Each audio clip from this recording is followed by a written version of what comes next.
Hello friends, आज आपका कदम सरी गारंटी में एक बार फिर आपका स्वागत है। ये जानते ही हो कि मेरा नाम जयपाल करदम है और मैं लेक्चरर ज्योग्राफी हूँ। तो एक हमारी जो बुक है 12वीं की ज्योग्राफी की, मैं उसके बारे में बात कर रहा हूँ। ये जो आपकी बुक है ये आपने सबने मेरे ख्याल से ले ली होगी। ये किताब है मानव भूगोल के मूल सिद्धांत। ये आपने आपने ले रखी होगी, आपके पास होगी। और इस किताब का चैप्टर 2 है विश्व जनसंख्या वितरण घनत्व वृद्धि। डियर स्टूडेंट्स, मानव भूगोल के मूल सिद्धांत के चैप्टर 2 विश्व जनसंख्या वितरण घनत्व में वृद्धि के विषय में जानकारी दूंगा। तो ज़्यादा टाइम ना खराब करते हुए सबसे पहले मैं इस पार्ट में पढ़ने वाले जो मेन टॉपिक्स हैं उनके बारे में आपको बता दूं, जो सीबीएसई के सिलेबस में हैं और जिनकी एग्ज़ाम में आने का जो उसके बारे में पूछते हैं कि भाई आपने क्या सीखा है, तो उस कंसेप्ट को ध्यान रखते हुए based on the NCERT and CBSE ये मैं आपको जो है ये वीडियो आपको शेयर कर रहा हूँ, भेज रहा हूँ। तो मुझे उम्मीद है इससे आपको लाभ प्राप्त जरूर होगा। सबसे पहले इस पार्ट में पढ़ने वाले हुई मेन टॉपिक ही, जैसे नंबर 1 जब हम किताब खोलते हैं चैप्टर 2 शुरू करते हैं तो सबसे पहले जनसंख्या वितरण, जैसे पाठ का नाम भी है, जैसे हम जनसंख्या वितरण के बारे में बात करेंगे। इसका प्रारूप क्या है, वो देशों को जनसंख्या के अनुसार वितरण के हिसाब से किस प्रकार बांटा हुआ है।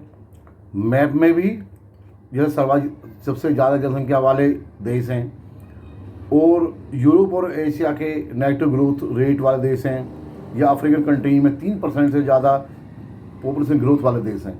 ये मैप के लिए भी बहुत ज़्यादा इंपॉर्टेंट है। बुक में भारत, लोग और अर्थव्यवस्था, उसमें भी जो है ये जो पार्ट है ये बहुत इंपॉर्टेंट है। इसकी डेफिनेशन सेम है, आंकड़े सब चेंज हो जाते हैं। तो मैं जैसे टॉपिक की बात कर रहा था, जनसंख्या वितरण, जनसंख्या घनत्व क्या है, इसे कैलकुलेशन किस प्रकार करते हैं और विभिन्न देशों में जनसंख्या घनत्व किस प्रकार का है। जनसंख्या वितरण को प्रभावित करने वाले कारक, ये बहुत इंपॉर्टेंट क्वेश्चन आता है। भौगोलिक, आर्थिक और सामाजिक सांस्कृतिक आदि कारक जो हैं ये किस प्रकार हैं। जनसंख्या वृद्धि क्या है, इसमें टेक्नोलॉजी, जनसंख्या वृद्धि में टेक्नोलॉजी का क्या रोल है, ये कितने प्रकार की हो सकती है। और जनसंख्या परिवर्तन के घटक, जैसे जन्म है, मृत्यु है, प्रवास है, ये क्या हैं। जनसंख्या परिवर्तन का प्रभाव क्या पड़ता है। और एक टॉपिक है जनांकीय संक्रमण या अवस्थाएं और सिद्धांत क्या है। और लास्ट टॉपिक है हमारा इस पाठ का जनसंख्या नियंत्रण और उसके प्रभाव, जनसंख्या नियंत्रण पर उपाय। तो अब सबसे पहले जनसंख्या वितरण जो टॉपिक है तो इसके बारे में बात करेंगे। जनसंख्या वितरण असल में है क्या। जनसंख्या वितरण का मतलब है कि जो भूपृष्ठ है यानी कि धरातल है या जमीन है, उस पर लोग किस प्रकार वितरित हैं या फैले हुए हैं या निवास करते हैं। यानी कि जनसंख्या वितरण का मतलब है कि भूपृष्ठ या धरातल पर लोगों का वितरण या फैलाव, उसे कहेंगे जनसंख्या वितरण। ठीक है, बात समझ में आ गई होगी। जनसंख्या वितरण आप जानते हैं पृथ्वी पर असमान है, एक जैसे तो है नहीं, सभी जगह लोग एक ही संख्या में नहीं रह रहे। तो इसका मतलब है कि जनसंख्या का जो वितरण है वो पृथ्वी पर जो है असमान है। असमान का मतलब है कि ज़्यादातर जो लोग हैं, ज़्यादातर जो परसेंटेज लोगों की, वो पृथ्वी के मतलब बहुत कम जमीन पर रह रहे हैं, बहुत कम भूभाग पर रह रहे हैं, और बहुत कम लोग जो है वो जमीन के ज़्यादा भाग पर रह रहे हैं। यानी कि आप इस किताब के अनुसार इस प्रकार समझ सकते हो कि एक अनुमान के मुताबिक 90% लोग भूभाग के 10% स्थल पर ही रहते हैं, और जबकि 10% लोग पृथ्वी के 90% भूभाग पर रहते हैं। तो यानी कि विश्व की, अगर एक एग्जाम्पल हम समझें, जैसे बुक में दिया हुआ है, विश्व की 10 सबसे अधिक जो आबाद देशों की संख्या है उसमें 6 एशिया के ही हैं। इसके मैं आपका एक बुक में ये दिया हुआ है, एक डायग्राम दिया हुआ है, तो आप बुक में डायग्राम देखेंगे तो उसमें ये चाइना है, भारत है, तो ये दो देश दिए हुए हैं। 6 इनमें से एशिया के देश हैं। आप इन्हें आइडेंटिफाई करेंगे, इन्हें पहचानेंगे और मैप पे भी इसकी प्रैक्टिस करेंगे। ठीक है, तो अब इसमें जैसे एक बात ध्यान रखना, जैसे पेपर में क्वेश्चन आता है तो आपको क्या करना है कि उस जो डायग्राम है उसको ध्यान से देखना है। ये सेक्शन बी में आ सकता है, तो आप इसको ध्यान से देखना है। तो या 3 नंबर क्वेश्चन में आ सकता है। तो आपको ये जो मैप है, जो ये डायग्राम है, इसको आपको ध्यान से देखना है कि ऐसा ना हो कि वहाँ चाइना सबसे ज़्यादा लिखा हो या इंडिया सबसे ज़्यादा लिखा हुआ हो या कोई और देश कम लिखा हुआ हो। तो जो वो पूछ रहा क्वेश्चन उसी के हिसाब से देख के करना है, रट के नहीं काम चलता। आप जो इसको देख के समझ के ढंग से ऑब्जर्वेशन करके, ज्योग्राफी का मतलब ही ऑब्जर्वेशन है, तो इसको आप अच्छे से देखोगे और उसका उत्तर लिखोगे। तो ये आप मेरे ख्याल से टॉपिक समझ गए होंगे, जनसंख्या वितरण। ठीक है भाई, जनसंख्या वितरण का मतलब है कि जमीन पर फैले लोगों का फैलाव। ठीक है, अब दूसरा टॉपिक है तुम्हारा जनसंख्या घनत्व। जनसंख्या घनत्व क्या है? किसी प्रदेश के कुल क्षेत्रफल और उसकी जनसंख्या का अनुपात जनसंख्या घनत्व कहलाता है। ये इसकी परिभाषा है, पेपर में आता है। साथ में इसका सूत्र भी है। कैसे निकालेंगे हम?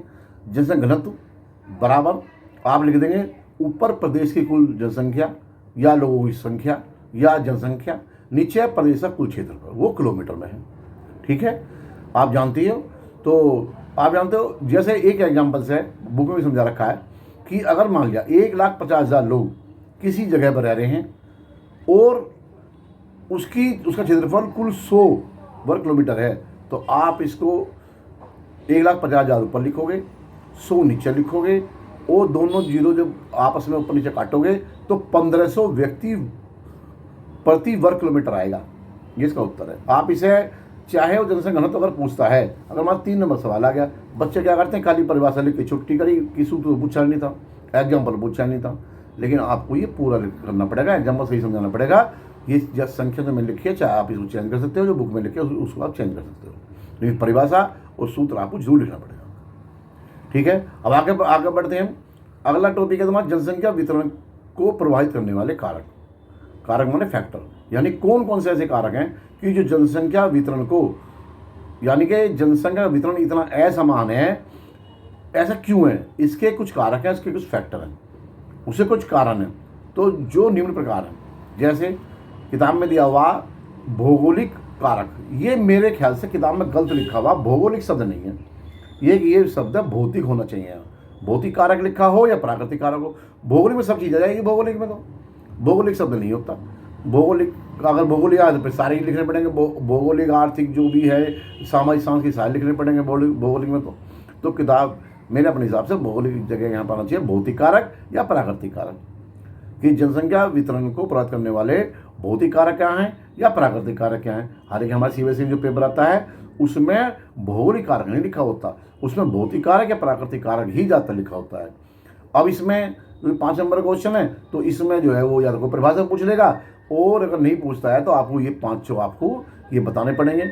जैसे इसमें पहला है जल की उपलब्धता, पहला कारक है, यानी कि भौतिक कारक में या प्राकृतिक कारक में या भौगोलिक मान लो किताब के हिसाब से। तो आप जानते हो कि वायु के बाद यानी हवा के बाद मनुष्य की सबसे महत्वपूर्ण जो जरूरत है वो जल है, पानी है। जल के बिना मनुष्य का जीवन असंभव है। तो कहता है कि लोग जो है ज़्यादातर शुरू से ही उन क्षेत्रों में रहना पसंद करते हैं जहाँ पे पानी आसानी से उपलब्ध हो सके। उसका कारण क्या है? पानी के बिना काम चलता नहीं। पानी जो है पीने के लिए भी चाहिए, नहाने के लिए, खाना खाने के लिए, और साथ साथ अगर खेती है खेती के लिए, पशुओं के लिए, फैक्ट्रियों के लिए, नौ संचालन के लिए, तो आप ये जरूर चाहिए। यही कारण है कि नदियाँ और घाटियाँ जितनी भी हैं हमारी, या पानी के जो महासागर वगैरह हैं, तो इनके आसपास संसार में सबसे ज़्यादा लोग बसे हुए हैं, सघन बसे हैं। सघन मतलब सबसे ज़्यादा जनसंख्या यही निवास करती है। अगर आप कहीं का भी एग्जाम्पल ले लेंगे देश में या विदेश में, तो कहीं भी संसार में सबसे ज़्यादा लोग यहीं पर निवास करते हैं। दूसरा कारक एक तो जल होगा, दूसरा भूआकृति। भूआकृति क्या है? लोग जो है ज़्यादातर जमीन की शेप या उच्चावच कह लो, आप इसे भूआकृति कह लो या उच्चावच कह लो, एक ही बात है। तो लोग जो ज़्यादातर समतल मैदान पर रहना पसंद करते हैं, प्लेन एरिया में। लोग जो या मंद ढाल कह लो कि ढाल जो मंद हो, वहाँ पे लोग रहते हैं। इससे कारण ये है कि लोग ऊबड़ खाबड़ या वैसे टेढ़ी मेढ़ी जगह या रेतीली जगह, उन पर लोग रहना पसंद नहीं करते। वहाँ नहीं पसंद करते लोग वहाँ रहना, या ऊंचाई पे वहाँ नहीं करते। इसका कारण ये है कि ऐसे क्षेत्रों में जहाँ जगह समतल होगी वहाँ पे फसलों का उत्पादन आसान हो जाएगा, सड़क निर्माण आराम से हो जाएगा, फैक्ट्रियों के लिए बेस्ट है ही वहाँ। तो कहता है यही कारण है कि जो पर्वत क्षेत्र हैं या पहाड़ी क्षेत्र हैं वो ट्रांसपोर्ट सिस्टम के लिए बेकार हैं, वहाँ जो है तो हिसाब से सही नहीं होता। तो ये क्योंकि विकास में अवरोधक हैं। तो इसलिए जो शुरू में जो खेती का या फैक्ट्री के लिए जो लोग रहना पसंद करते हैं वो प्लेन एरिया में रहना ही पसंद करते हैं। इन ऐसी ऊबड़ खाबड़ जगह पे जहाँ ज़मीन समतल ना हो वहाँ पर लोग रहना पसंद नहीं करते। तो इसीलिए आप देखोगे कि ज़्यादातर लोग प्लेन एरिया में रहना पसंद करते हैं। जैसे मान लिया हम इंडिया की बात करें तो गंगा का जो मैदान है, गंगा का मैदान विश्व के सबसे ज़्यादा सघन जनसंख्या वाले क्षेत्रों में से है। और जबकि अगर आप यहीं की बात कर लो कि हिमालय का जो एरिया है, पर्वत क्षेत्र है, वहाँ पर लोग रहना पसंद नहीं करते, या राजस्थान में लोग रहना पसंद नहीं करते। जहाँ पे जो ऐसे एरिया होंगे वहाँ पर लोग पसंद नहीं करते, बल्कि प्लेन एरिया में रहना पसंद करते हैं। तीसरा इसमें फैक्टर जलवायु। जलवायु क्या है? आप जानते हो कि जहाँ की जलवायु ज़्यादा अच्छी होगी, अनुकूल होगी, रहने के लोगों के अनुसार होगी, उनके अनुकूल होगी, तो कहता है कि ऐसी जलवायु में लोग रहना पसंद करते हैं, ऐसी क्लाइमेट में लोग रहना पसंद करते हैं। ज़्यादा उष्ण यानी ज़्यादा गर्म और ज़्यादा ठंडी जगहों पर लोग, क्योंकि वो वहाँ की जलवायु होती है विषम जलवायु होती है, तो वहाँ पर लोग रहना पसंद नहीं करते, क्योंकि वहाँ पर असुविधा होती है। जैसे वो अभी जो बताया, जैसे हिमालय का रीजन है, ठंडा रीजन है, तो या राजस्थान का रीजन है, बहुत गर्म रीजन है, गर्म क्षेत्र है, तो वहाँ पर लोग रहना पसंद नहीं करते। तो लोग जो है सुविधाजनक जगह पर लोग रहना पसंद करते हैं। तो जैसे एग्जाम्पल के हिसाब से भूमध्य सागरीय प्रदेश जो हैं, जितने भी एरिए हैं वो बढ़िया जलवायु के लिए जाने जाते हैं। और शुरू से ही जब से पृथ्वी का विकास शुरू हुआ है, मनुष्यों ने सबसे ज़्यादा लोग वहीं रहते हैं। अब फोर्थ कारक जो है मृदाएं हैं, मिट्टी है। कहता है कि उपजाऊ मिट्टी जो है, क्योंकि आदमी खेती सबसे ज़्यादा मनुष्य खेती पे डिपेंड है शुरू से ही, तो उपजाऊ मृदा जो है यानी कि मिट्टी, उपजाऊ मृदा खेती, कृषि और इससे संबंधित क्रियाओं के लिए बहुत ज़्यादा महत्वपूर्ण है। इसलिए जहाँ दोमट मिट्टी होगी, क्योंकि दोमट मिट्टी कैसी उपजाऊ है, तो उसमें लोग वहाँ पर लोग रहना ज़्यादा पसंद करते हैं, क्योंकि ये मिट्टी जो इस तरह की मिट्टी वो ज़्यादा खेती का आधार बनती है। और आप जानते हो कि उपजाऊ मृदा कारण जो है लोग ज़्यादा वहीं जनसंख्या पसंद करते हैं जहाँ पर मिट्टी उपजाऊ हो। और जहाँ मिट्टी उपजाऊ नहीं होगी, जैसे फॉर एग्जांपल राजस्थान में या ठंडे एरियो में, तो लोग जो वहाँ जनसंख्या बहुत कम पाई जाएगी, या पहाड़ी एरियो में। ठीक है भाई। अब इसमें क्योंकि ये अभी 4 ही हुए, अब इसमें एक आधा और पूछ लेता है। जैसे मान लिया पर्यावरण, इसका कारण आप ले सकते हो। पर्यावरण, जहाँ एनवायरनमेंट पर्यावरण ज़्यादा अच्छा होगा वहाँ पर लोग जो रहना पसंद करेंगे। अगर पर्यावरण अच्छा नहीं होगा, पर्यावरण अनुकूल नहीं होगा, तो लोग वहाँ से धीरे धीरे चले जाएंगे। जैसे दिल्ली के तो बहुत बड़ा एग्जाम्पल है। तो यहाँ जो पर्यावरण ज़्यादा अच्छा होगा वहीं लोग रहना पसंद करेंगे। एक एग्जाम्पल है वनस्पति। जहाँ ज़्यादा वनस्पति होगी, जहाँ ज़्यादा पेड़ पौधे होंगे, प्राकृतिक वनस्पति हो या मानव जनित वनस्पति हो, किसी तरह की भी हो, तो वहाँ पर लोग ज़्यादा रहना पसंद करते हैं, क्योंकि वो उसका जीवन का आधार अच्छे से रह सकती है। तो ये आप जो है ये भौतिक कारक या प्राकृतिक कारक आप समझ गए होंगे। अब नेक्स्ट है इसमें कि मतलब आर्थिक कारक जो है जनसंख्या वितरण को प्रभावित करने वाले आर्थिक कारक कौन से हैं। पेपर में जाता है, जैसे मान लिया हमने बता दिया कि अगर मान लिया कोई भी आए तो आप उसके हिसाब से आप उत्तर लिखोगे। जैसे आर्थिक कारक हैं, आर्थिक कारक में जैसे परिवहन है, ट्रांसपोर्ट, परिवहन आर्थिक कारक का सबसे बड़ा महत्वपूर्ण बिंदु है। अगर कहीं ट्रांसपोर्ट सुविधा नहीं होगी या ट्रांसपोर्ट आसान नहीं होगा, परिवहन आसान नहीं होगा, परिवहन सेवाएं नहीं होगी, तो व्यक्ति वहाँ रहना पसंद नहीं करता, क्योंकि परिवहन से ही सारा उसका नौकरी करना, आना जाना, खेती का सामान लाना ले जाना, जब वहाँ सड़कें नहीं है, रास्ता नहीं है, तो वो कहाँ आया, कहाँ जाए, कहाँ फैक्ट्री लगाया, कहाँ खेती करेगा। तो इसलिए जो है परिवहन एक बहुत बड़ा कारक है। दूसरा, नगरीकरण। लोग जो है पैसे कमाने के लिए नगरों में, शहरों में आना पसंद करते हैं, अपनी आर्थिक स्थिति सुधारने के लिए, सेवा क्षेत्रों में जाने के लिए।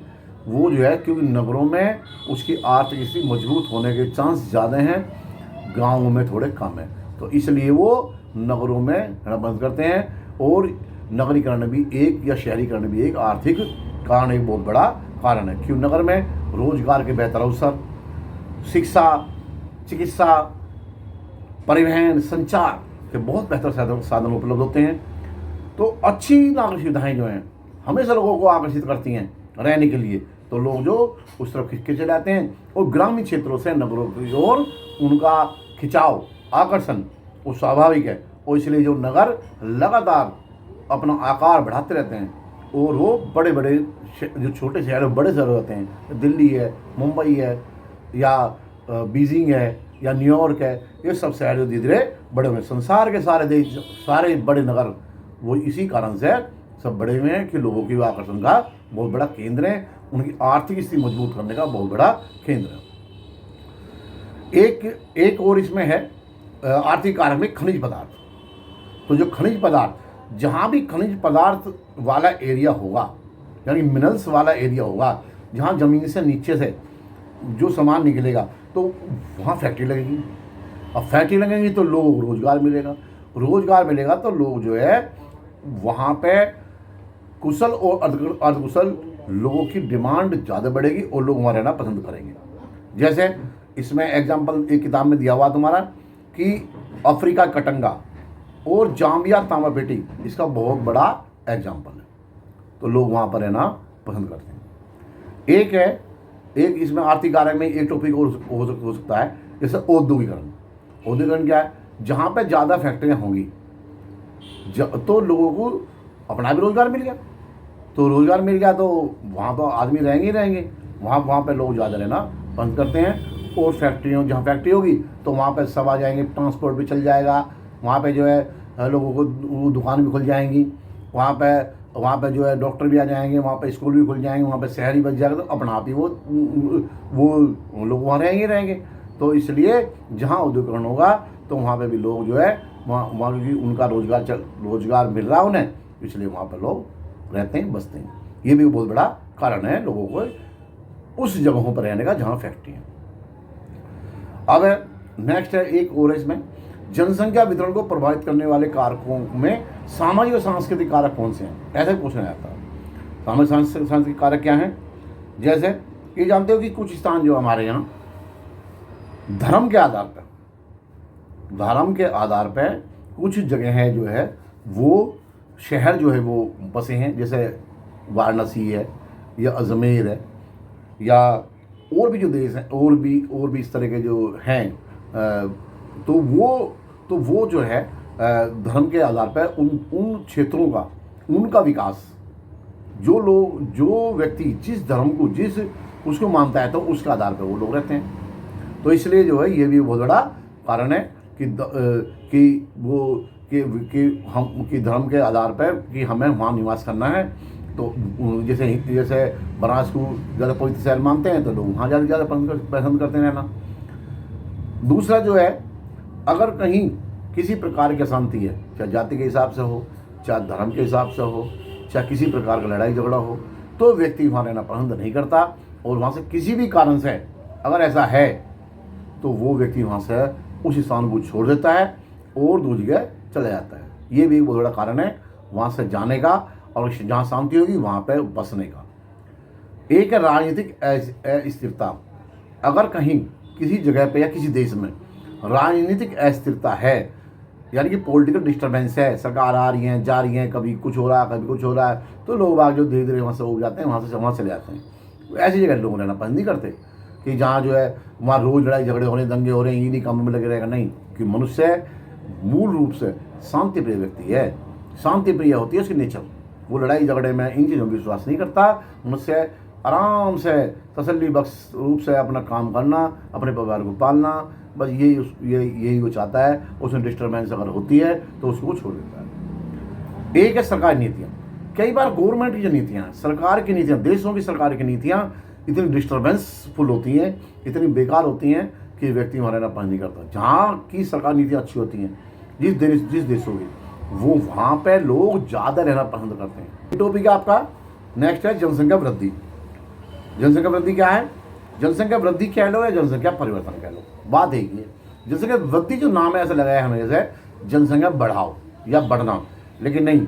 इसका मतलब, इसकी परिभाषा है कि किसी भी क्षेत्र में समय की किसी भी निश्चित अवधि के दौरान एक समय फिक्स कर लिया और एक निश्चित अवधि कर ली, समय की निश्चित अवधि के दौरान बसे हुए लोगों की संख्या में, जो लोग वहाँ बसे हुए हैं, तो उसमें परिवर्तन, बदलाव, चाहे वो धनात्मक हो, बढ़ने के रूप में हो, चाहे ऋणात्मक हो, चाहे घटने के रूप में हो। जैसे जनसंख्या घटी हो या जनसंख्या बढ़ी हो तो वो जनसंख्या वृद्धि कहलाएगा।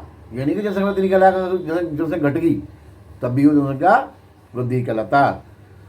तो ये कहता है कि जनसंख्या परिवर्तन, जनसंख्या जो परिवर्तन है किसी भी जगह की, वहाँ की आर्थिक प्रगति, सामाजिक उत्थान और ऐतिहासिक सांस्कृतिक पृष्ठभूमि का भी वो भी इंडिकेट करता है, बताता है कि हाँ, यहाँ जनसंख्या वृद्धि इसलिए हुई है, इसलिए घटी है, इसलिए बढ़ी है, उसका भी एक कारण है। अब आपकी जो बुक है उसमें एक बॉक्स दिया हुआ, उसमें एक जो है एक बॉक्स दिया हुआ नीचे, जनसंख्या भूगोल की कुछ आधारभूत संकल्पनाएं बॉक्स में दिया हुआ है। आप जब किताब देखेंगे तो इसमें जनसंख्या वृद्धि वाले टॉपिक में नीचे आता है, बॉक्स बना हुआ है। तो कहता है कि इसमें कुछ परिभाषाएं दी हुई हैं, कुछ डेफिनेशन क्लियर की हुई हैं, कंसेप्ट बताए हुए हैं। जैसे जनसंख्या वृद्धि है, ये कहता है, जो मैंने अभी बताया कि समय के दो अंतरालों के बीच एक क्षेत्र विशेष में जनसंख्या परिवर्तन को जनसंख्या वृद्धि कहा जाता है। जैसे फॉर एग्जाम्पल इसमें दिया हुआ है, हम भारत की 2011 की जनसंख्या देखें तो 102.70 करोड़ थी और 2011 में जनसंख्या 121.02 करोड़ थी। तो अगर हमने क्या एक इसमें लगा लिया कि शुरू में हमने 2001 और जो लास्ट है हमारा कट ऑफ 10 साल का वो 2011। अब ये दोनों जो बिल्कुल फिक्स समय हो गया, यानी कि 10 साल की हम जनसंख्या वृद्धि देखेंगे वो घटी या बढ़ी। तो आप जनसंख्या अब आप देखोगे तो इसमें जो लास्ट वाले में से पहले वाला घटा देंगे। अब घटाएंगे, अगर प्लस में आएगा तो धनात्मक और माइनस में आएगा तो ऋणात्मक। अब अगर हम इसे देखते हैं तो जनसंख्या कैसी हो रही है, तो वो बढ़ रही है, यानी धनात्मक वृद्धि हो रही है 18.15 करोड़। ओके, तो अब जनसंख्या वृद्धि की दर भी है, तो वो कैसे निकालेंगे? ये जनसंख्या में परिवर्तन है, जो इसे परसेंटेज में तो तय करेंगे, उसको परसेंट निकालें, कितना परसेंट घटे, कितना परसेंट बढ़ी है। जनसंख्या की प्राकृतिक वृद्धि, जनसंख्या की प्राकृतिक वृद्धि क्या है? नेचुरल ग्रोथ किसे कहोगे आप? नेचुरल ग्रोथ क्या है? किसी क्षेत्र में वही एक क्षेत्र हमने पहले एरिया डिसाइड कर लिया, बाउंड्री तय कर ली, और उसके बाद जो है दो समय अंतराल में, जैसा अभी दो समय अंतराल जैसे 2011 माना था हमने, उसमें कितने जन्म हुए, कितने मृत्यु हुई, से बढ़ने वाली जनसंख्या को उस क्षेत्र की प्राकृतिक वृद्धि कहेंगे। यानी कि जितने जन्म हुए, जैसे मान लिया अगर किसी जगह की, और उसमें और मृत्यु उसमें घटा देंगे। जैसे किसी जगह की जनसंख्या मान लिया फॉर एग्जांपल 100 है, शुरू में हमने कोई डेट डिसाइड करी, कोई समय डिसाइड करा कि भाई किसी उस जगह की जनसंख्या 100 है, 100 है, उसमें 10 जन्म हुए, कितने हो गए? 110 प्लस कर दिए। मान लिया उसमें 2 डेथ होगी तो कितना हुआ? यानी कि 100 + 10 यानी कि 110 और -2 तो कितने बच गए? 108। तो पहले शुरू में कितनी थी? 100 थी, तो बाद में कितनी होगी? लास्ट में 108 होगी। यानी कि 8 व्यक्ति बढ़े। 8 व्यक्ति बढ़ने का मतलब है कि जनसंख्या बढ़ी ना, तो कहलाएगी जनसंख्या वृद्धि की धनात्मक है, पॉजिटिव है, यानी कि धनात्मक ग्रोथ हुई है। अगर मान लिया यही घट जाती, जन्म कम होते और मृत्यु ज़्यादा होती किसी भी कारण से, तो इसका मतलब क्या हुआ, वो क्या होती, ऋणात्मक होती। ये प्राकृतिक है। अब नेक्स्ट है इसमें जनसंख्या की धनात्मक वृद्धि है। मैंने आपको बताया यह तब होती है जब दो समयांतरालों के बीच जन्म दर मृत्यु दर से ज़्यादा हो। अगर जन्म, जो ये मैंने बताया, अगर जन्म दर मृत्यु दर से ज़्यादा है तो, या अन्य देशों से लोग आगे हों, स्थायी रूप से उस देश में आ जाएं, तो क्या होगा, जनसंख्या बढ़ जाएगी। जैसे मान लिया जन्म, मान मैंने फिर एग्जाम्पल, मान 100 लोग हैं, हो गए, पहले शुरू में कोई एक टाइम फिक्स कर लेंगे, ये फिक्स कर लेंगे, ठीक है। तो पहले शुरू में 100 थे, 10 लोगों ने जन्म लिया, 5 लोग वहाँ आए, ठीक है भाई, तो ये हो गए 115, ठीक है। और 115 में से मान लिया 5 लोग चले गए तो रह गए 110, और मान लो 2 लोगों की डेथ होगी तो रह गए 108। इसका मतलब ये है, अगर आप देखोगे तो 100 से 108 ही लास्ट में, शुरू में 100 थी और लास्ट में 108 थी। इसका मतलब कैसी है, ये धनात्मक है। अगर आप इसको आप जो है अब दूसरे से देख सकते हो, जैसे कि जनसंख्या ऋणात्मक वृद्धि। ये कहता है यदि 2 समयांतरालों के बीच में जनसंख्या अगर कम हो जाए, तो ये कहलाएगी जनसंख्या की ऋणात्मक वृद्धि, नेगेटिव ग्रोथ। यह तब होती है जब जन्म दर मृत्यु दर से कम हो जाए या लोग जो अन्य देशों में चले जाएं, वहाँ से छोड़ जाए। अभी पहला एग्जाम्पल फिर देख लो, मान लिया 5 लोग आए, 2 लोगों जन्म हुआ तो 107 हो गए, और 7 लोग जो वहाँ से चले गए तो रह गए 100, और 5 लोगों की डेथ होगी मान लिया तो रह गए 95। यानी कैसे होगी, ये नेगेटिव ग्रोथ होगी, ठीक है भाई। तो ये होगी नेगेटिव ग्रोथ कहलाएगी, ठीक है। अब इसमें एक क्वेश्चन और बनता है कि जनसंख्या वृद्धि में टेक्नोलॉजी का प्रभाव क्या है, या प्रौद्योगिकी का प्रभाव क्या पड़ा, कैसे पड़ा। ये भी आपके बुक में एक बॉक्स दिया हुआ, तो आप उस बुक्स में देखोगे तो उसके हिसाब से आप अंदाजा ला सकते हो। जैसे शुरू में भाप इंजन बना, उससे क्या बना कि पवन ऊर्जा का निर्माण हुआ, जल ऊर्जा बना, और उससे बिजली का उत्पादन शुरू हुआ। जैसे बिजली हुई तो खेती में एकदम तुरंत उसमें तरक्की आनी शुरू हो गई, और फैक्ट्रियों का जो स्वरूप बदल गया। पहले सब कुछ हाथ से काम था, फिर फैक्ट्रियों का और खेती का बहुत बड़ा चेंज हो गया। तो इससे क्या, लोगों का जीवन स्तर में सुधार आ गया, खाद्यान्न भी बढ़ गया, जीवन का लोगों का जो महामारी हैं, ये अन्य संक्रामक रोग हैं के विरुद्ध टीकाकरण अभियान चला। चिकित्सा सुविधाओं में और कृषि में, खेती में और स्वच्छता में सुधार के कारण जो है विश्व में, पूरे संसार में मृत्यु दर को तेजी से घटा दिया और जन्म दर बढ़ गई। तो इससे क्या हुआ, जनसंख्या में वृद्धि हुई, और वृद्धि कैसे हुई, पॉजिटिव हुई, ठीक है भाई। तो अब इससे नेक्स्ट टॉपिक है जनसंख्या प्रधान घटक। जनसंख्या प्रधान घटक 3 है, जन्म, मृत्यु और प्रवास। जन्म और मृत्यु आप समझते ही हो कि किसी भी क्षेत्र की, जो भी मैंने समझाया था, किसी क्षेत्र की जनसंख्या संरचना या उसका डेमोग्राफिक स्ट्रक्चर को वहाँ की सामाजिक उन्नति, आर्थिक विकास का जो स्तर है, लेवल है, वो जन्म और मृत्यु से बिल्कुल प्रभावित होगा, निश्चित है, ठीक है भाई। तो यानी कि ये तो बहुत बड़ा फैक्टर है। बस जन्म बढ़ेंगे तो जनसंख्या बढ़ेगी, और मृत्यु बढ़ेगी तो जनसंख्या घटेगी। बस इधर था भी, तो बिल्कुल नॉर्मल चीज़ है। अभी नेक्स्ट मेन है प्रवास। क्या है प्रवास? प्रवास का मतलब यानी माइग्रेशन का मतलब है जब लोग एक स्थान से दूसरे स्थान पर जाते हैं, तो यह प्रवास कहलाएगा। जब अगर एक स्थान से लोग जिस स्थान से लोग गए तो वह कहलाएगा उद्गम स्थान, और जहाँ में पहुँच गए, जहाँ में जाकर वहाँ रहने लगे तो वो कहलाएगा गंतव्य स्थान। जैसे मान दिल्ली से अगर मुंबई जाते हैं तो इसका मतलब क्या हुआ कि दिल्ली क्या हुआ, वो उद्गम स्थान हुआ, और मुंबई पहुँचे हैं जो चले हुए गंतव्य स्थान कहलाया, ठीक है भाई। उद्गम स्थान का मतलब है कि वो जनसंख्या में कमी दिखा रहा है, क्योंकि लोग गए हैं, और गंतव्य स्थान यानी कि लोग वहाँ पहुँचे हैं तो जनसंख्या में वृद्धि अपना आप हो जाएगी। आप तक समझ गए होंगे। तो जो प्रवास है, प्रवास को मनुष्य संसाधन के बीच, जो मनुष्य है और जो उपलब्ध रिसोर्सेज हैं उनके बीच बेहतर संतुलन प्राप्त करने की दिशा में अपना आप ही एक महत्वपूर्ण फैक्टर रोल प्ले करता है। प्रवास जो स्थायी भी हो सकता है, अस्थायी भी हो सकता है और मौसमी भी हो सकता है। प्रवास को कई प्रकार हम बांट सकते हैं, जैसे गांव से गांव, एक गांव से दूसरे गांव में जाकर रहने लगा, ये प्रवास है।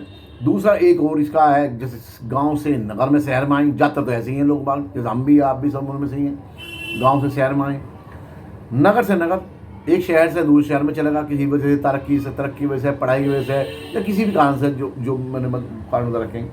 और या नगर से गाँव की हो, नगर से गाँव की हो कहता है रिवर्स माइग्रेशन, यानी कि वो वापस उल्टा हो गया। वो ऐसा होता नहीं है, लेकिन कभी कभी होता है। जैसा अभी आप सोचोगे तो आपको पता है कि कोरोना टाइम में ज़्यादातर लोग जो नगर से गांव की ओर चले गए थे, या जब बेरोजगारी होगी या शहरों में दंगा वगैरह होगा तो लोग अपने गांव की तरफ चले जाते हैं, तो ये नगर से गांव की ओर प्रवास कहलाता है।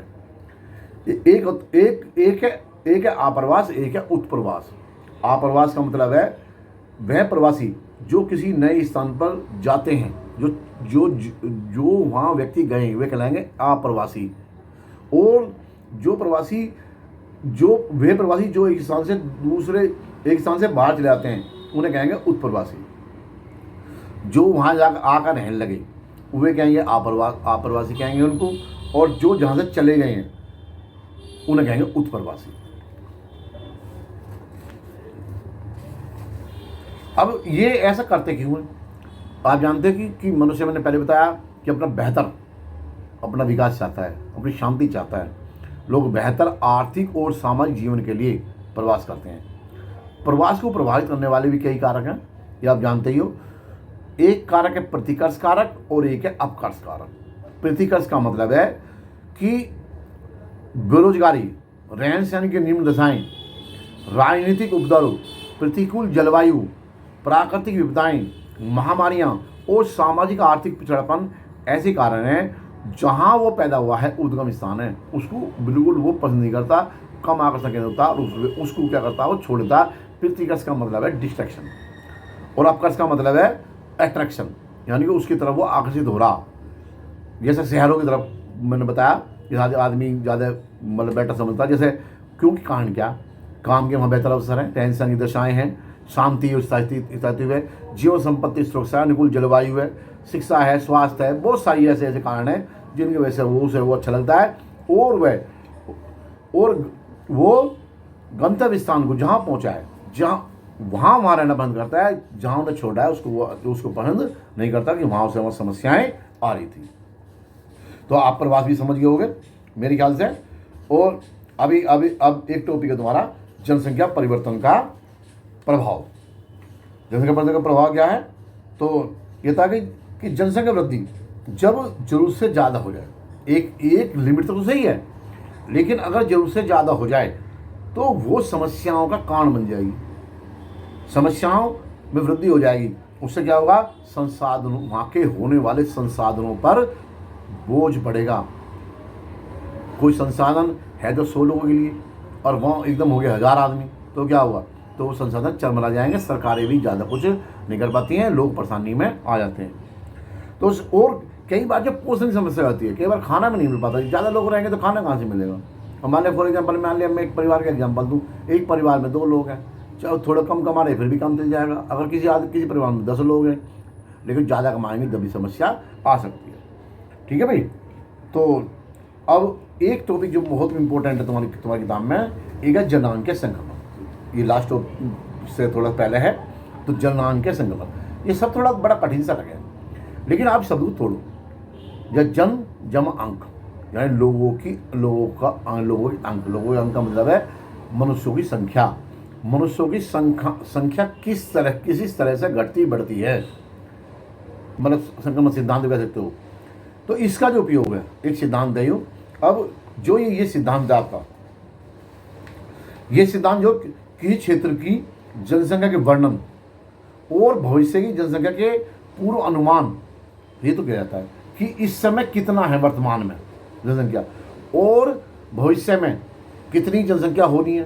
तो उसके हिसाब से जो सरकारें हैं वो क्या करती हैं, एक अपनी प्लानिंग करती हैं और प्लानिंग के अनुसार जो वो क्या करती हैं, मतलब इंफ्रास्ट्रक्चर को डेवलप करती हैं। तो इस तरह का बिल्कुल जो है डेवलपमेंट गवर्नमेंट करती है। गवर्नमेंट जब डेवलप कर सकती है जब सब अंदाजा हो कि भाई इतनी जनसंख्या बढ़ जाएगी। तो ये सिद्धांत सरकारों को, देशों को इस काम में हेल्प करता है। तो अब ये जो सिद्धांत है ये दिया था नोटे स्टीन ने 1945 में। नोटे स्टीन कई बार पेपर में आया था, जनांकीय संक्रमण सिद्धांत के जनक कौन है। ये नोटे स्टीन ने 1945 में उन्होंने दिया था। हालांकि इसका जो संकल्पना है वो थॉमसन नामक WS थॉमसन 1929 में दी थी, लेकिन इसको जो डेवलप किया, जो बताया, बढ़ाया, वो नोटे स्टीन नामक वैज्ञानिक है, उन्होंने बढ़ाया भूगोलवेत्ता ने 1945 में। तो आप जो इसको नोटे स्टीन याद रखो बस, 1945 में उन्होंने बढ़ाया था। इसके जनक ही हैं, इन्होंने बढ़ाया था। ठीक है भाई। तो मैंने बताया दिया आपको ये सिद्धांत जो हमें क्या बताता है कि क्षेत्र की जनसंख्या का वर्तमान वर्णन और भविष्य में जनसंख्या का पूर्ण अनुमान लगाता है ये। तो इसको ये बताता है। अब आप देखोगे कि अभी इसमें बता रहा क्या, जैसे जो समाज है हमारा वो ग्रामीण खेती और अशिक्षित अवस्था से उन्नति करके जनांक में संगम सिद्धांत के अनुसार ये कहता है कि नगरीय और औद्योगिक क्षेत्रों में जाकर के वो क्या बन जाता, साक्षर बन जाता, साक्षर होता। और जो पहले ग्रामीण और खेतिहर ही जो अशिक्षित थे, वो डेवलप नहीं थे, टेक्नोलॉजी नहीं थी, उनका विकास का स्तर बिल्कुल निम्न स्तर था। यानी कि वो कौन सी अवस्था में थे, वो निश्चयवादी नियतिवाद की अवस्था में थे। तो उनसे ज़्यादा बढ़ के वो संभववाद की अवस्था में पहुंच जाते हैं, यानी कि उसके अगले अवस्था में पहुंच जाते हैं। और वो क्या कहलाएगा, वो नगरीय शहर, वो जगह शहरी हो जाएगी, फैक्ट्री खुल जाएंगी, लोग शिक्षित हो जाएंगे, लोग स्वास्थ्य की सुविधाएं बढ़ जाएंगी और वो टेक्नोलॉजी का लेवल उनका बढ़ जाएगा। तो जीवन का स्तर भी उनका अपना बढ़ जाएगा, सब कुछ जो है बहुत बढ़िया हो जाएगा। तो उससे क्या होगा, जो जन्म दर जो है जो शुरू में क्या था, हाई बर्थ रेट और हाई डेथ रेट। जब अशिक्षित हैं मतलब और स्वास्थ्य सुविधाएं बिल्कुल ख़त्म है, टेक्नोलॉजी का है ही नहीं, पैसे हैं नहीं, तो क्या होगा, हाई बर्थ रेट होगा, हाई डेथ रेट होगा। और जब सुविधाएं बढ़ जाएंगी तो क्या होगा, लो डेथ रेट होगा और लो ही बर्थ रेट होगा जब ज़्यादा बढ़ जाएगा। तो ये कहता है कि ये परिवर्तन जो है किन अवस्थाओं में होते हैं, इसको सामूहिक रूप से जनांकीय चक्र के नाम से जानते हैं। यानी ग्रामीण खेतिहर से और नगरीय औद्योगिक के रूप में बदलने को। तो इसकी 3 अवस्थाएं हैं। पेपर में आता कई बार कि इसकी तीन अवस्थाओं का वर्णन करो। आपकी बुक में एक डायग्राम दिया हुआ है, आपको लगा पत्ती सी बना रखी है, लेकिन पत्ती को आते हुए आपको ध्यान से ये 3 अवस्थाओं में दिया हुआ है। हालांकि है तो इसकी 5 अवस्थाएं, लेकिन आपके बारे के हिसाब से 3 अवस्थाएं दी हुई हैं इसमें। तो आपको 3 अवस्थाएं पढ़ रही हैं, 3 अवस्थाओं को आपको जो समझना है। ठीक है भाई। तो अब इसको अगर आप देखोगे तो जो पहली वाली अवस्था है बुक के हिसाब से देखोगे तो इसमें जो वो छोटा उतना ही मतलब ऊपर कर रखा हमने, उतना ही नीचे कर रखा, ये गोल से कर रखे हैं। ठीक है। तो ये जो है यानी कि हाई बर्थ रेट, जितनी बर्थ रेट है उतनी ही ज़्यादा है डेथ रेट है। तो ये पहली अवस्था है। इसमें इस पहली अवस्था में हाई बर्थ रेट और हाई डेथ रेट है। इसमें लोग महामारियों और भोजन की अनिश्चित आपूर्ति से तो वो ज़्यादा डेथ रेट हो रही है, इसलिए और ज़्यादा बच्चे पैदा हो रहे हैं। तो जनसंख्या वृद्धि फिर भी धीमी है। और अधिकांश लोग कहाँ आएंगे, मैंने बताया प्राइमरी स्टेज में, तो यार खेती में लगे हुए हैं। बड़े परिवार को मानने के, बड़ा परिवार तो बहुत बढ़िया परिवार है, खेती में काम आओगा। तो हमारे यहाँ जैसे पहले था, लेकिन इनकी जीवन प्रत्याशा, जो लाइफ एक्सपेक्टेंसी बहुत कम है। टेक्नोलॉजी का जो है बिल्कुल नील है इनका, या लगभग ना के बराबर है। अधिकांश लोग कैसे हैं, अशिक्षित हैं। और अगर आप देखो तो 200 साल पहले, अब से 200 साल पहले ज़्यादातर देश इसी अवस्था में थे। हमारे देश भी था, हमारे देश में 75 साल ही हुए मुश्किल से आए हुए, आप जानते ही हो। तो ज़्यादातर देश जो है 200 साल पहले इसी अवस्था में थे। इसको आदिम अवस्था के नाम से जानते हैं। ठीक है। तो इसमें क्या है, ध्यान रखना, high birth rate, high death rate. Diagram ऐसे नहीं वैसी बना रखा है, ध्यान रखना। जितने ऊपर है वो बर्थ का दिखा रखा, लाइन से ऊपर का बर्थ का, नीचे से नीचे डेथ का। कई बार किताब उसे पेपर में ही डायग्राम दे देते हैं और उसमें भाई यहाँ ABC लिखा हुआ, बताओ क्या आएगा यहाँ पे। तो ध्यान रखना, ये अच्छे से करना। दूसरी अवस्था क्या है, दूसरी अवस्था में क्या, दूसरी अवस्था में शुरू में क्या होगी, जो जन्म दर है वो ज़्यादा ऊंची बनी रहेगी और लेकिन समय के साथ वो घटती चली जाएगी। और यह अवस्था घटी हुई मृत्यु दर यानी कि लो डेथ, यानी कि हाई बर्थ रेट और लो डेथ रेट है इसमें। पहले वाले में क्या था, हाई बर्थ रेट और हाई डेथ रेट था। दूसरे में हाई बर्थ रेट और लो डेथ रेट है। तो इसको, इस अवस्था को हम विस्फोट अवस्था भी कह सकते हैं, पश्चिमी अवस्था भी कह सकते हैं, या औद्योगिकरण अवस्था भी कह सकते हैं। यानी कि इसमें मनुष्य क्या कर रहा है, मनुष्य जो है वो विकासशीलता की तरफ बढ़ रहा है। अभी पूरा विकसित तो नहीं हुआ, लेकिन सेकंड स्टेज में वो विकासशीलता की तरफ बढ़ रहा है। वो स्वच्छता में सुधार हो रहा है, शिक्षा में सुधार हो रहा है, टेक्नोलॉजी का विकास हो रहा है, सारी चीज़ जो है उसकी वो बढ़ जा, स्वास्थ्य संबंधी सारी जो है वो बढ़ जा रही। तो इस अंतर कारण क्या हो रहा है, क्योंकि तो वो क्या रहा है, जनसंख्या में होने वाला अगर शुद्ध योग देखा जाए और जनसंख्या लास्ट में देखी जाए तो जनसंख्या बड़ी हुई दिखाई दे रही है, उच्च है। जैसे फॉर एग्जाम्पल, जैसे विकासशील देश हैं, जितने विकासशील देश हैं वो इसको हम 3 भागों में बांट सकते हैं। इसको हम 3 भागों में बांट सकते हैं सेकंड अवस्था को। जैसे जो इसका विकासशील देश, जो इसकी लास्ट स्टेज है, यानी कि इस वाली सेकंड अवस्था की लास्ट स्टेज है, जो मतलब बहुत जगह 5 भागों में बांट रखा। तो इसको बात समझ लो, सेकंड वाले को इसको हम 3 भागों में बांट सकते हैं, जो थोड़ा क्लियर समझ में आ जाएगा। जैसे जो विकासशील, जैसे भारत है, चीन है, ब्राज़ील है, साउथ अफ्रीका है, मैक्सिको है, तो ये क्या है, विकासशील देश हैं और ये लास्ट स्टेज पे हैं इसकी, यानी कि सेकंड की लास्ट स्टेज पे हैं, लास्ट कदम पे हैं। बहुत ज़्यादा ये काफ़ी तरक्की कर चुके हैं। तो और जबकि जो जितने भी इस्लामिक कंट्री हैं, जो सऊदी अरब की कंट्री या जितने भी इस्लामिक कंट्री हैं, मोहम्मदन कंट्री मोस्टली, ये ज़्यादातर विद पाकिस्तान ये प्री स्टेज में ही है।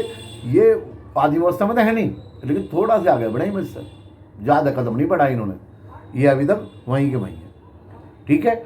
और इसकी जो सेकंड स्टेज है या मिड स्टेज कह लो आप इसे, तो इसमें कौन है, इसमें कुछ देश श्रीलंका है, पेरू है, चिली है, केन्या है, ये इसकी सेकंड अवस्था में मिड स्टेज में। यानी कि आप इसकी सेकंड वाली को 3 भागों में बांट सकते हो आप।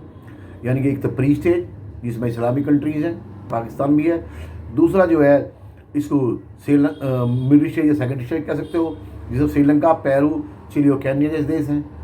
और जो विकासशील देश हैं, जैसे भारत है, चीन है, ब्राज़ील है, इसको ये बस इसमें विकासशील से विकसित तरफ बढ़ने वाले, थर्ड स्टेज में जाने वाले हैं। अब जो थर्ड स्टेज है हमारी, जो लास्ट स्टेज है, अंतिम अवस्था में लो बर्थ रेट और लो डेथ रेट, ये हो जाता है जनसंख्या या तो स्थिर हो जाएगी या स्लो होनी शुरू हो जाएगी। जनसंख्या ज़्यादातर नगरीय हो जाएगी और शिक्षित हो जाएगी, और उसके पास टेक्नोलॉजी का लेवल बिल्कुल हाई होगा। ऐसी जनसंख्या अपने विचार से, अपने विवेक से, क्योंकि पढ़ी लिखी जनसंख्या है, पढ़े लिखे लोग हैं, हाईली क्वालिफाइड ज़्यादातर लोग हैं, और टेक्नोलॉजी उनके हाथ में है। जैसे आप जानते हो, मैंने बताया ना, अब हम भी उसी तरफ बढ़ते जा रहे हैं। तो जैसे कंप्यूटर या लैपटॉप या फ़ोन तो सबके हाथ में ही, जैसे हमारे यहाँ तो आप देखो फ़ोन की क्रांति है पूरी।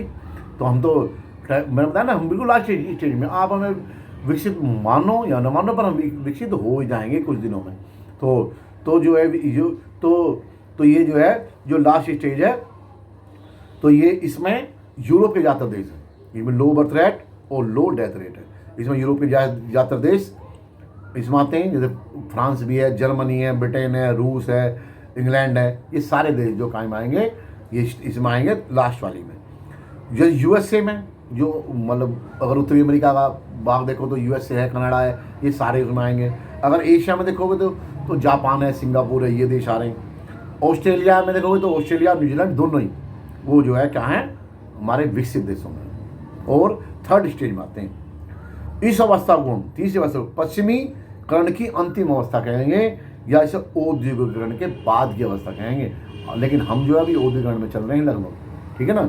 तो ये तीनों जो है ये आप समझ गए होंगे कि मनुष्य जाति बहुत ही अपने आप को सोच समझ के, अपनी योग्यता के अनुसार और अपनी प्रयत्नशीलता को बिल्कुल संभल कर चलती है, संभल कर रहती है।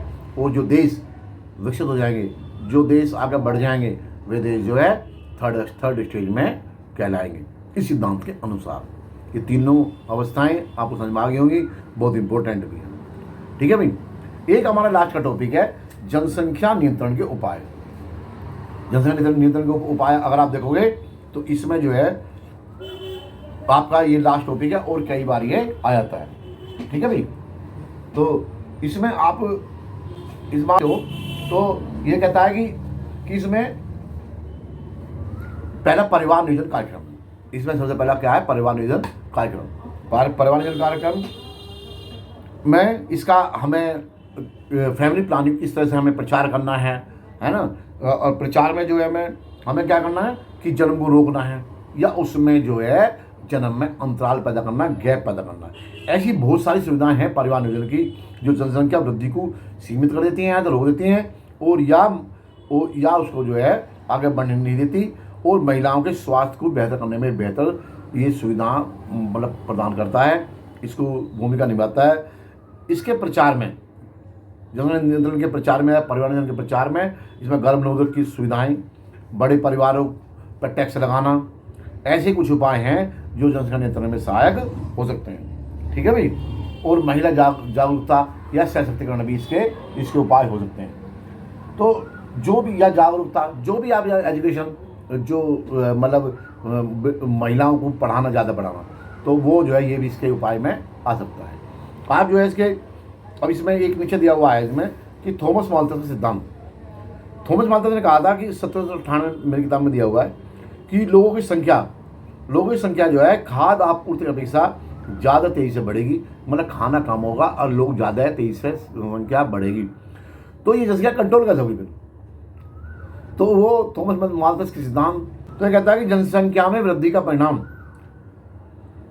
वो रोके कौन? जब अकाल आएगा, जब लोग ज़्यादा होंगे और खाना कम होगा, जब अकाल आएगा उस समय, या बीमारी हो जाएगी, या कोई युद्ध छिड़ जाएगा। तो इससे क्या होगा कि वो अचानक गिरावट जनसंख्या में आ जाएगी और फिर बैलेंस बन जाएगी। समझ में आ गया आपको? तो मेरी ख्याल समझ में आ गया होगा कि इस चैप्टर मेरी तरफ से आपका कंप्लीट हो गया है। हालांकि क्योंकि चैप्टर बड़ा है और ज़्यादा नंबरों का भी है, तो इसमें आपको मैंने ज़्यादातर चीज़ें आपको मतलब इसमें इंक्लूड कर दी हैं। फ्री भी अगर कुछ रह गई हो तो आप इसमें दे सकते हो।